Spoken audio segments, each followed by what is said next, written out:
सिंधुदुर्ग जिल्ह्यामध्ये भाजप आणि शिवसेनेची युती झाली आहे। झेडपी पंचायत समिती महायुतीमध्ये लढणार आहे। भाजप 31 तर शिवसेना 19 जागा लढवणार आहे। राष्ट्रवादीलाही सोबत घेण्याबाबत प्रयत्न सुरू आहेत। खासदार नारायण राणे यांनी पत्रकार परिषदेत ही माहिती दिली आहे। झेडपी निवडणुकीमध्ये महायुती 100% यशस्वी होईल, नारायण राणे यांनी हा विश्वास व्यक्त केलेला आहे। आणि या होणाऱ्या निवडणुकीत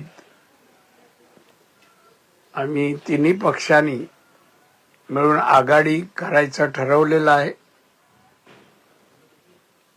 आणि त्याप्रमाणे जे वाटप झालंय केलंय ती आकडेवारी आपल्या समोर मी ठेवतो।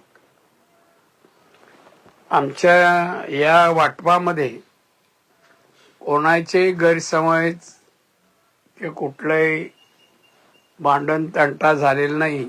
सर्व एकमताने सर्व ठरलेलं आहे। तर ठीक आहे ना, शिवसेना भाजप युती आहे त्याला चांगला आहे। महाराष्ट्रात शिवसेना भाजप युती होते आहे, अनेक ठिकाणी होते आहे, त्यामुळं चांगले संकेत आहे।